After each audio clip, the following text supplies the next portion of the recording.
marca. Y uno de los temas que ha remecido a la clase política estos últimos días ha sido las declaraciones del colaborador eficaz Jaime Villanueva, ex asesor de la suspendida fiscal de la Nación, Patricia Benavides, sobre conversaciones y negociaciones que involucra a congresistas, fiscales, también a periodistas, ¿no? Este y otros temas los vamos a conversar con el ex procurador anticorrupción, Antonio Maldonado. Doctor Maldonado, muy buenos días, bienvenido a RPP. Buenos días, señor González. Mucho gusto saludarlo. En principio, doctor Maldonado, ¿cuál es su análisis, cuál es su reflexión sobre las declaraciones de Jaime Villanueva y su impacto en la percepción pública sobre la integridad del sistema judicial y fiscal en nuestro país? Mire, sus declaraciones tienen una dimensión concreta y específica en el marco de las investigaciones que lleva a cabo el Ministerio Público con el Poder Judicial, organización criminal y otros delitos. Pero también es innegable que tiene una dimensión institucional y, por qué no decirlo, política. Más allá de la sorpresa con la que nos suele asistir la revelación de piezas procesales que son en principio de carácter reservado, más allá de eso es posible y es necesario hacer una reflexión.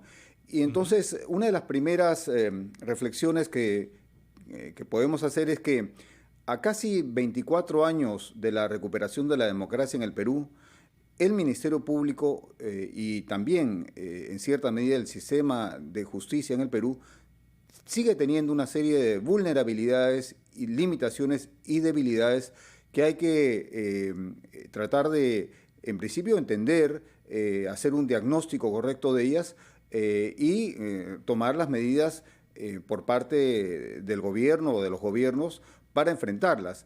No quedarnos en la anécdota, no quedarnos en el libreto que puede traducir dramas que bien podrían ser reproducidos en una telenovela de mala calidad, sino ir al tema de fondo. Yo creo que ese es un enfoque que podemos hacer desde la sociedad. Bueno, la solución de estas debilidades pasa sin duda por reformas estructurales que deben venir desde las máximas autoridades, desde el Ejecutivo principalmente, pero ¿existe la voluntad política para hacer estas reformas y esta transformación que usted sostiene requiere el sistema judicial en nuestro país? Lamentablemente no, don Carlos. No se advierte que exista esa voluntad política de los poderes del Estado, ni del Ejecutivo ni del Congreso. Hay un entrampamiento y luchas intestinas donde la racionalidad, y reitero, la necesidad, por ejemplo, de actualizar un diagnóstico sobre los problemas que enfrenta el sistema de administración de justicia en general y en particular el Ministerio Público, se hace necesario de hacer. Entonces, esto es un grave problema porque las miradas de corto plazo, las narrativas a partir del anecdotario, las explicaciones a partir de trascendidos y odios pequeños, no resuelven el problema de largo plazo. Nosotros, como Estado, tenemos obligaciones de cara en principio a nosotros mismos y de cara a la comunidad internacional, y me refiero a los objetivos de desarrollo sostenible del año 32, y en particular al número 16, el 16º, que nos refiere de la necesidad de construir un sistema de justicia que contribuya efectivamente a la paz social y a una sociedad más justa y equitativa. Y eso no está pasando en el Perú. Ahora, doctor Maldonado, más allá del hecho anecdotario, lo que llama la atención es que estamos frente a un hecho bastante preocupante, a una denuncia preocupante también porque involucra a personajes vinculados, ¿no?, a la justicia, al Ministerio Público, a la política, al trabajo periodístico, ¿no? Y en ese sentido, por ejemplo, quería consultarle, después de las declaraciones de Jaime Villanueva, ¿cuál cree usted que sería el curso de las investigaciones a partir de ahora? ¿Qué rumbo van a tomar? No, estas revelaciones ¿van a influir directamente en este proceso de investigación? Me parece que sí, don Carlos. Debemos partir de la premisa que todo lo afirmado por el colaborador eficaz en su testimonio del 30 de enero de este año puede ser y debe ser verificado, es corroborable. No hay nada allí que que por premisa básica no pueda ser verificado y corroborado. Sería insólito que en este siglo y con las técnicas especiales de investigación y los procedimientos modernos que en nuestro caso nuestro país ya tiene desde el nuevo Código Procesal Penal, esta información no pudiera ser verificada. Entonces, lo que se advierte en este testimonio es, por supuesto, una relación de hechos narrados por el testigo que conforme los ha conocido directamente y en ese sentido cumple con los requisitos que se exigen de un testimonio de acuerdo a la norma procesal penal. Pero también hay aspectos en los cuales el testigo presencial, por así decirlo, el testigo directo, se convierte en una suerte de testigo referencial, testigo indirecto, y en algunos momentos incluso llega a dar opiniones, lo cual está prohibido, digamos, por la norma procesal penal respecto a los testigos. Entonces yo creo que hay elementos muy importantes. De las 23 páginas que se conocen hoy día, 12 se refieren a una relación delictiva entre el órgano máximo del Ministerio Público y un partido político principalmente. Exacto. Pero no solo uno, sino varios. 12 páginas de 23. Las demás, digamos, giran alrededor de también temas muy preocupantes. La actuación de un miembro, la presunta actuación de un miembro de la Junta Nacional de Justicia, la transacción de la acción penal pública a cambio de favores en el Congreso, el presunto control del Tribunal Constitucional por parte de un sector político, en fin. Todo eso está reflejado en las 12 páginas y seguramente no solo, reitero, tendrá un valor probatorio en el marco específico de la investigación, sino que debería llevar a propuestas en principio de debate público, como un poco lo estamos haciendo ahora, pero también a la necesidad de actualizar el diagnóstico sobre los problemas de la justicia y tratar de plantear áreas de consenso. Un área de consenso concreta, por ejemplo, que podría tratar de lograrse entre los diferentes actores políticos, más allá de lo que pretenden muchos sectores a partir de esta declaración.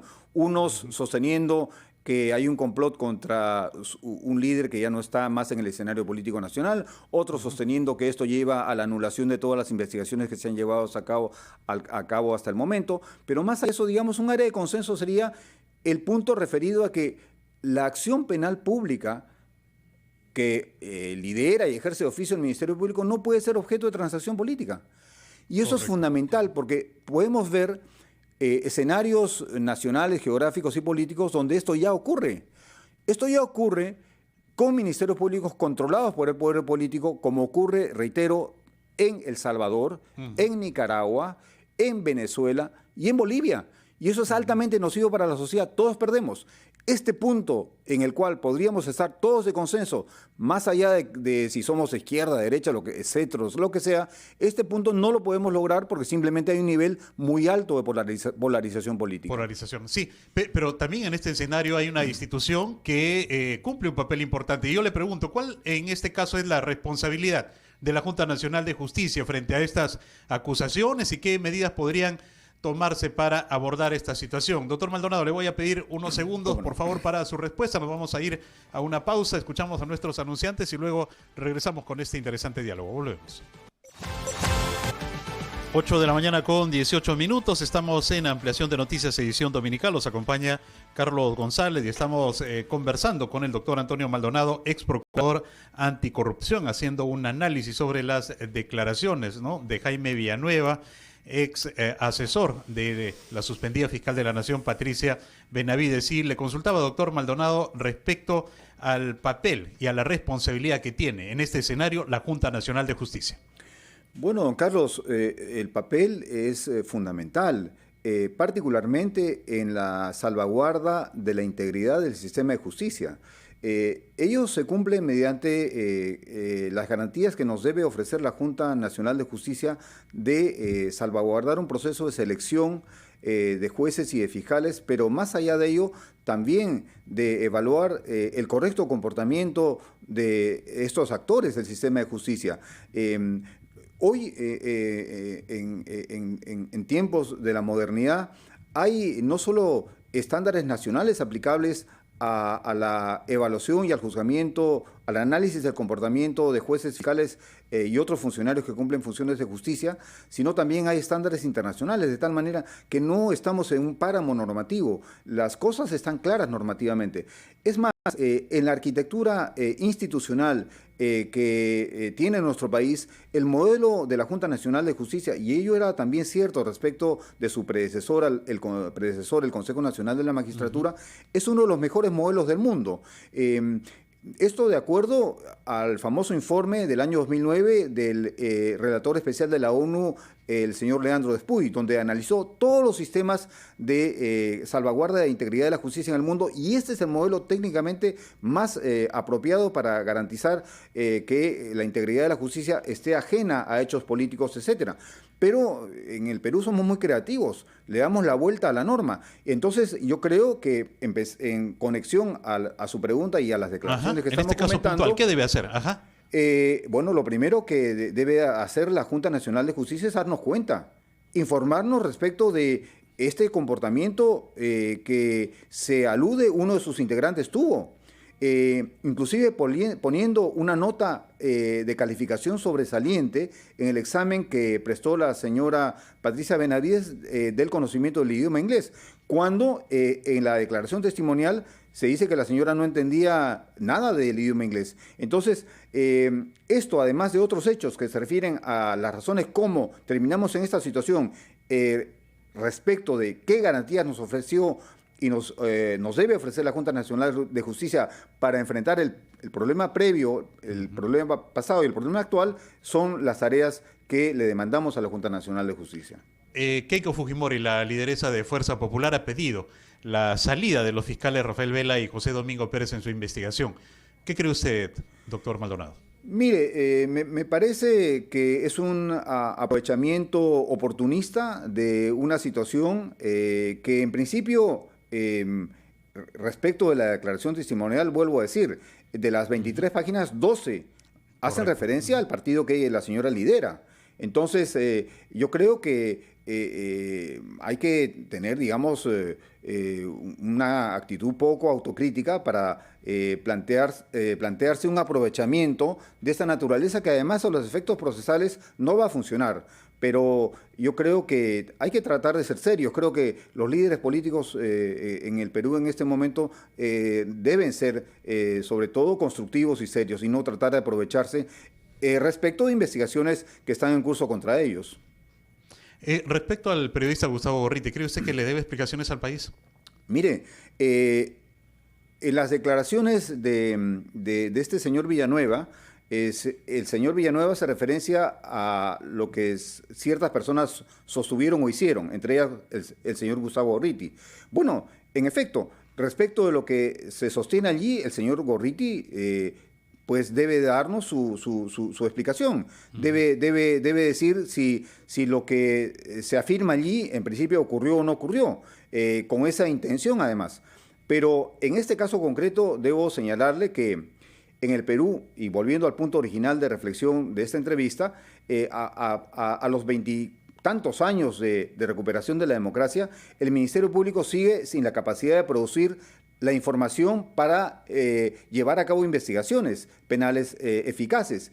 Y esta información la producen plataformas independientes, sea la que lidera el señor Gorriti, IDL Reporteros, o la que tiene, por ejemplo, la Unidad de Investigación de la República, o la Unidad de Investigación del Comercio, o cualquier medio como este.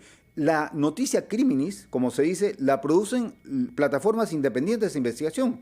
Entonces, si hay una investigación que hizo IDL Reporteros sobre un caso específico, pues si el reproche es que se hizo esta investigación y que se obtuvo información de alguna manera que permitió revelar esta situación, bueno, la verdad no sabría qué se le puede imputar penalmente a una plataforma de esta naturaleza. Correcto, nos queda claro su posición respecto a ese tema. Doctor Maldonado, hay otro tema. La congresista no agrupada, María del Carmen Alba, ha presentado un proyecto de ley para regular los viajes de la jefa de Estado en aras de la transparencia. ¿Cuál es su apreciación al respecto? Se le pide más detalles a la al Ejecutivo, a la Presidencia de la República, antes de solicitar un viaje. ¿Le parece pertinente este proyecto que ha presentado la congresista Alba? Mire, yo escuché una entrevista que precisamente se hizo en RPP a la congresista y la congresista no respondió o no supo responder a la pregunta que se le hizo respecto de cuál era el análisis comparativo que se había hecho respecto de cómo en otras legislaciones del mundo se legisla este tema. Al parecer, se deduce que en la presentación de este proyecto de ley hubo improvisación. Yo diría que lo primero que deberían tratar de ver los congresistas es cómo justifican sus propios viajes. Tenemos el caso de un grupo de congresistas que por razones deleznables aceptó la invitación de un dictador, de Putin, para viajar a Rusia, cuando este país, Rusia, está cometiendo una guerra de agresión contra una nación independiente como es Ucrania. Y a los congresistas peruanos, por ganarse un viajecito, no les importó en absoluto transgredir todas las normas de ética política y aceptar un viaje de esta naturaleza. En fin, hay congresistas que se van de paseo. Entonces, si se les pide también que brinde toda la información posible a la Presidencia de la República, también lo deberían hacer los congresistas. Yo creo que deberían empezar por casa, en primer lugar. Y en segundo lugar, hacer propuestas técnicas serias, no como esta que aparentemente carece de esa fundamentación técnica sólida. Uh-huh. Además, esta semana también se ha pedido en el Congreso de la República, doctor Maldonado, una moción de interpelación contra el ministro del Interior, Víctor Torres, ¿no? ¿Por qué motivo? No tener una estrategia contra la inseguridad ciudadana desde que asumió el cargo, recordemos, el 21 de noviembre del año pasado, ¿no? ¿Qué tan oportuna le parece este pedido de interpelación contra el ministro del Interior, teniendo en cuenta los altos índices de inseguridad que ciertamente tenemos en el país y en diferentes regiones? Mire, me parece muy oportuna, porque la verdad es que en el tema de lucha contra la inseguridad ciudadana, etcétera, el gobierno de la señora Boluarte está naufragando absolutamente.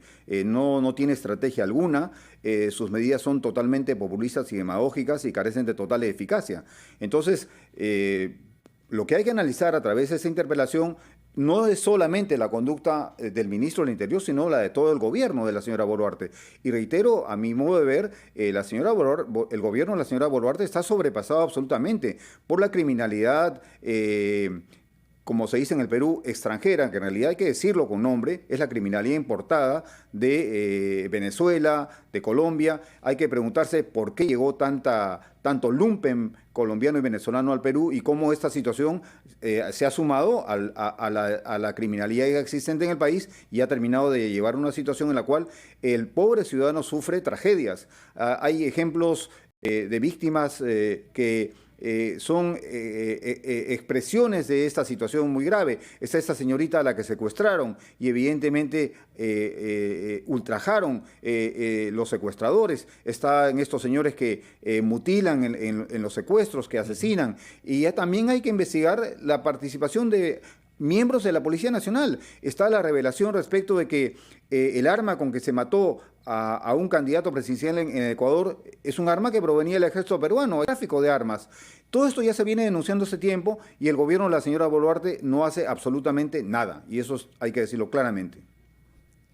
Muy bien, nos ha quedado clara entonces su posición y su análisis, doctor Antonio Maldonado. Muchas gracias por compartirnos sus ideas que nos permiten entender mejor todo lo que ocurre en nuestro país. Le agradecemos por este diálogo y por su visita a la sede de RPP. Muy amable y muy buenos días, doctor. Buenos días, gracias. Muy bien, estuvimos conversando con el ex procurador anticorrupción, Antonio Maldonado. 8 de la mañana con 28 minutos, momento de actualizar los titulares de la media hora y luego regresamos con más en ampliación de noticias en RPP, la voz de todo el Perú. Volvemos.